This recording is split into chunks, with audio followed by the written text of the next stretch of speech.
Guys, welcome back to my channel politicals की classes. Myself Sonam Chauhan. So guys, आज हम यहाँ पे बात करेंगे प्रैक्टिकल टॉपिक, यानी कि पॉलिटिकल साइंस में एक तो पेपर है आपका थ्योरेटिकल और दूसरा है प्रैक्टिकल। तो प्रैक्टिकल में कौन कौन से टॉपिक हैं जो कि आपको स्टडी करने हैं, और अगर एग्जामिनर बाहर से आते हैं और वाहिवा यानी कि प्रैक्टिकल आपका होता है तो आपसे किस तरीके से क्वेश्चंस वो पूछे जा सकते हैं। सो बेसिक इन्फॉर्मेशन आज हम इस लेक्चर के माध्यम से आपको देंगे। तो ज़्यादा से ज़्यादा इस वीडियो को शेयर करें, पसंद आती है तो लाइक करें, और अगर पहली बार अटेंड कर रहे हैं तो सब्सक्राइब करना ना भूलें, बिकॉज ऑफ हर एक वीडियो का नोटिफिकेशन आप तक पहुंच जाए, यही हम चाहते हैं। सबसे पहले तो उसका सिलेबस आपको पता होना चाहिए। तो सिलेबस को लेकर के मैंने एक वीडियो लेक्चर पहले ही बनाई हुई है। अगर नहीं देखा है, सिलेबस चेक नहीं किया है, तो जाकर के उसको भी चेक कर लेना। उसका भी नीचे डिस्क्रिप्शन में लिंक मिल जाएगा, या फिर आपको वीडियो के एंड में मैं उसका लिंक डाल दूंगी, वहाँ से जाकर के सीधे चेकआउट करके उसको देख सकते हो। तो हम इसको 4 यूनिट में कवर करेंगे। 4 लेक्चर में 4 यूनिट आपकी कवर हो जाएंगी, और 4 ही दिन में, मात्र 4 दिन में आपका पूरा प्रैक्टिकल वर्क कंप्लीट हो जाएगा, यानी कि जो भी टॉपिक है। देखिए, कुछ टॉपिक तो आपके बहुत ज़्यादा रिलेट हो जाएंगे जो थ्योरेटिकल पैटर्न आपने स्टडी किया है।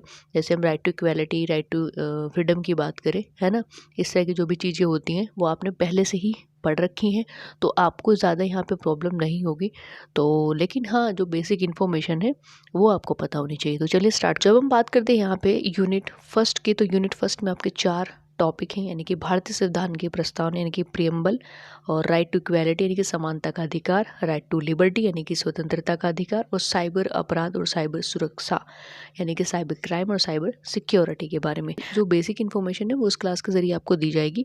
क्योंकि अगर आपको बहुत ज़्यादा डीपली पढ़ना है तो ये आपको फंडामेंटल जो राइट्स वाला जो क्लासेस है, जो कि आपको क्लास सीरीज़ के अंदर मिल जाएगी, तो वहाँ पर जाकर के आप उसको अटेंड कर सकते हो। वो पूरा मैंने डीपली में पढ़ा हुआ है, यानी कि जो फंडामेंटल राइट्स हैं हमारे, जो 6 टाइप के हैं, लगभग ऑलमोस्ट सभी को पता होगा अगर उन्होंने स्टडी किया है। तो उसके अंदर अलग अलग इन टॉपिक को मैंने डिस्क्राइब किया हुआ है, जाकर के उसको चेकआउट कर सकते हो। तो यहाँ पे हम क्या करेंगे, हम जो पॉइंट जो टॉपिक है उनकी बेसिक जो इन्फॉर्मेशन है वो लेकर के चलेंगे। तो सबसे पहले बात करते हैं हम यहाँ के भारतीय संविधान की प्रस्तावना के बारे में, यानी कि प्रियम्बल के बारे में। तो प्रियम्बल जो होता है वो काफ़ी इंपॉर्टेंट होता है, और वो आपको याद होना चाहिए अगर हम प्रियम्बल की बात करते हैं। क्योंकि प्रियम्बल कहीं ना कहीं आपका जो एक क्वेश्चंस आता है एग्ज़ाम में, थ्योरेटिकल एग्ज़ाम में, कि भारतीय संविधान की विशेषताओं के बारे में बताइए। अगर आपके प्रियम्बल याद है तो पूरा का पूरा preamble as a point wise आप वहाँ पे लिख सकते हो। क्योंकि प्रियम्बल में वही सारी चीज़ें हैं जो कि हमारे कॉन्स्टिट्यूशन को रिप्रेजेंट करती है, हमारे कॉन्स्टिट्यूशन के फीचर के बारे में बताती हैं। तो आइए चलिए जानते हैं क्या है इंडियन के कॉन्स्टिट्यूशंस के प्रियम्बल में। तो यहाँ पे हम भारत के लोग से स्टार्ट होता है, यानी कि we are the people of India. तो ये जो पहली लाइन है वो यूएसए से ली है। तो इस तरह की जो चीज़ें होती हैं, जो बेसिक इन्फॉर्मेशन होती है, वो आप कहीं पर भी नोट डाउन इसको कर लेना चाहिए, क्योंकि ये बेसिक होती है। तो हम भारत के लोग भारत को एक संपूर्ण प्रभुत्व संपन्न समाजवादी पंथ निरपेक्ष लोकतंत्रात्मक गणराज्य बनाने के लिए, और उसके तथा समस्त नागरिकों को सामाजिक, आर्थिक, राजनीतिक न्याय, विचार, अभिव्यक्ति, विश्वास, धर्म और उपासना की स्वतंत्रता, प्रतिष्ठा और अवसर की समता प्राप्त कराने के लिए, तथा उन सब में व्यक्ति की गरिमा और राष्ट्र की एकता और अखंडता सुनिश्चित करने वाली बंधुता बढ़ाने के लिए दृढ़ संकल्प होकर अपनी इस संविधान सभा में आज तारीख 26 नवंबर 1949 ईस्वी, और ब्रैकेट में जो है कि मिति मार्गशीर्ष शुक्ल सप्तमी संवत 2006 विक्रमी को एदत द्वारा इस संविधान को अंगीकृत, अधिनियमित और आत्मार्पित करते हैं। तो ये पूरा का पूरा क्या है, इंडियन कॉन्स्टिट्यूशन का प्रियम्बल है। तो इसका एक अलग अलग जो एक्सप्लेनेशन है वो भी मैंने आपको क्लास सीरीज में ही बताई हुई है। तो हम यहाँ पे ज़्यादा टाइम नहीं लेंगे कि इसका अलग अलग क्या डेफिनेशन है इनके वर्ड की।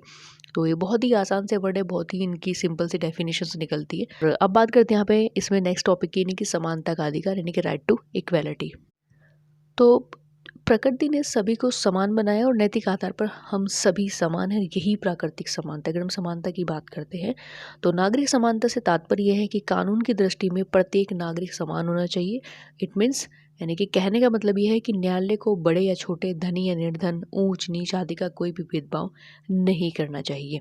यानी कि अगर हम सामाजिक समानता, आर्थिक समानता और राजनीतिक समानता, ये सारी की सारी जो इक्वालिटी है वो सब इसके अंदर, इस राइट्स के अंदर इंक्लूड हो जाती हैं। तो नेक्स्ट हम बात करते हैं राइट टू फ्रीडम, यानी कि स्वतंत्रता का अधिकार।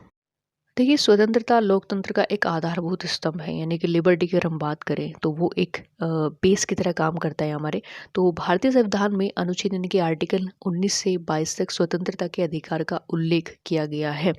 और स्टार्टिंग अगर आर्टिकल 19 की ही बात करें तो 19 में ही 6 प्रकार की आपकी स्वतंत्रताएं दी गई हैं। तो ये काफ़ी ज़्यादा इम्पोर्टेंट हो जाता है आपके लिए कि आपको राइट टू इक्वालिटी के बाद राइट टू फ्रीडम की भी आपको नॉलेज होनी ज़रूरी है। तो भारतीय नागरिकों को जो स्वतंत्रताएं प्रदान की गई हैं उनमें विभिन्न प्रकार की स्वतंत्रताएं बहुत ही ज़्यादा महत्वपूर्ण होती है। जैसे कि विचार और अभिव्यक्ति की स्वतंत्रता, आप अपने अपने जो थॉट हैं, आपके जो ओपिनियन है, वो किस तरह से आप एक्सप्रेस कर सकते हैं, इसकी भी स्वतंत्रता हर एक नागरिक को यहाँ पे दी गई है। नेक्स्ट बात करते हैं यहाँ पे साइबर क्राइम और साइबर सिक्योरिटी के बारे में। ठीक है, साइबर जो क्राइम है, सिक्योरिटी, उसकी कुछ बेसिक इन्फॉर्मेशन को थोड़े से पॉइंट में डिस्क्राइब करते हैं यहाँ पे कि साइबर सुरक्षा से तात्पर्य विभिन्न प्रकार के साइबर हमलों, क्षति, दुरुपयोग या आर्थिक जासूसी, जो इकोनॉमी एस्पिनोइज होता है, उसे साइबर जो स्पेस होता है उनको सुरक्षित रखने से है। तो साइबर स्पेस सूचना संबंधी परिवेश के भीतर एक वैश्विक क्षेत्र है कि खुद की अपनी एक आईटी स्ट्रक्चर, यानी कि इंफॉर्मेशन टेक्नोलॉजी का एक स्ट्रक्चर है। इंटरनेट, दूरसंचार नेटवर्क, कंप्यूटर प्रणाली आदि इसमें होती है। अब थोड़ा सा यहाँ पे हम डिस्कस कर लेते हैं कि साइबर अपराधों के प्रकार कितने होते हैं, यानी कि अगर हम साइबर क्राइम की बात करते हैं तो वो कितने क्राइमों में डिवाइड है। तो यहाँ पे कुछ क्राइमों में डिवाइड किया हुआ है, जैसे कि सबसे पहले साइबर वॉरफेयर, यानी कि साइबर युद्ध। तो जासूसी करने या महत्वपूर्ण अवसंरचना, यानी कि एक स्ट्रक्चर को क्षति पहुंचाने के लिए एक देश द्वारा दूसरे देश की सूचनाएं प्रणालियों पर हमला करना, तो हम इसको बोलते हैं साइबर युद्ध। यानी कि जब दो देशों के बीच में शस्त्र को एक साइड रख करके जो उनके आईटी सेक्टर हैं, जो इंफॉर्मेशन टेक्नोलॉजी वाले सेक्टर हैं, उनको पूरी तरीके से क्षतिग्रस्त कर देना। तो इस तरह के जो भी हमले होते हैं, युद्ध होते हैं, इनको हम साइबर युद्ध बोलते हैं।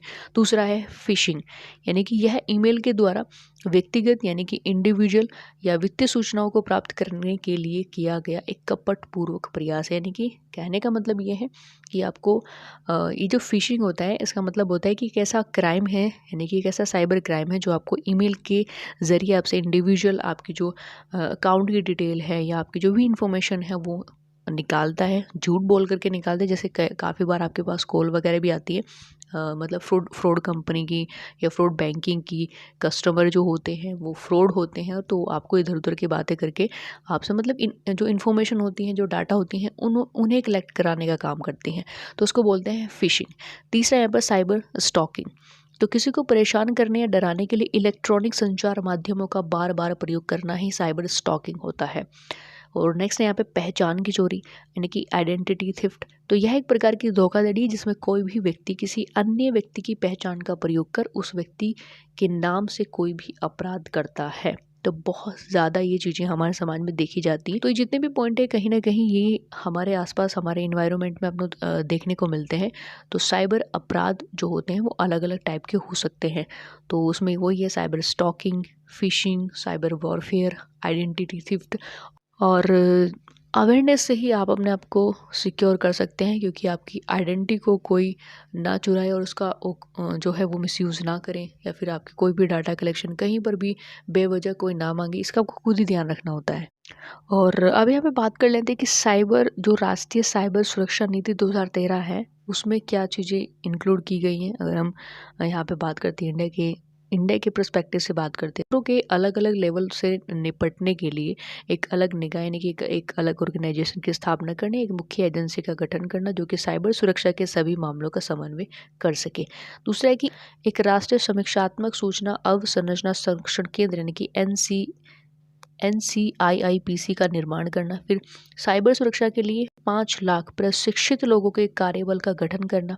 सुरक्षा के सर्वोत्तम उपाय को अपनाने हेतु व्यवसायों को वित्तीय लाभ प्रदान करना। देश में प्रयोग हो रहे उपकरणों की सुरक्षा की जांच करने के लिए जांच प्रयोगशालाओं की स्थापना करना। देश में एक साइबर परिवेश का निर्माण करना। तकनीक और संचालन संबंधी जितने भी सहयोग के माध्यम है उनसे सार्वजनिक और निजी क्षेत्र की प्रभावी साझेदारी, यानी कि उनके साथ कोऑपरेट करके, उनके साथ जुड़ करके सहभागिता का विकास करना, और ताकि वो एक दूसरे के जो डाटा है, जो इन्फॉर्मेशन है, उनको सिक्योर करके रख सकें। और शोध के माध्यम से, यानी कि रिसर्च के माध्यम से स्वदेशी तकनीकों का विकास करना। तो ये सारी जो चीज़ें, ये पॉइंट जो इंक्लूड किए गए हैं वो राष्ट्रीय साइबर सुरक्षा नीति 2013 में इंक्लूड किए गए हैं कि जिसके आधार पर इन सब चीज़ों का ध्यान रखा जाएगा। तो ये थे आपके यूनिट फर्स्ट के कुछ 3-4 पॉइंट जो कि बेसिकली आपको समझ में आए होंगे। और आई होप सो ये वीडियो लेक्चर आपको पसंद भी आएगा, इन्फॉर्मेटिव भी लगा होगा। और तो इस वीडियो को लाइक करना है, ज़्यादा इसको शेयर करना है। शेयर करना ना भूलें, शेयर करना बहुत ही ज़्यादा ज़रूरी होता है, बिकॉज ऑफ जब भी आप किसी चीज़ को शेयर करते हो तो इस शेयर के माध्यम से वो किसी ऐसे स्टूडेंट के पास पहुंच जाती है जिसको उसकी बहुत ही ज़्यादा ज़रूरत है। आप ही की तरह उसको भी इसको पढ़ने की बहुत ज़्यादा ज़रूरत है, तो उसको शेयर करना ना भूलें। बाकी चैनल पर नए हैं, पहली बार अटेंड करते हैं, नोटिफिकेशन के लिए सब्सक्राइब और बेल आइकन को प्रेस जरूर करें। तो मिलते हैं नेक्स्ट यूनिट के साथ में, नेक्स्ट टॉपिक के साथ में। Thank you. जय हिंद, जय भारत।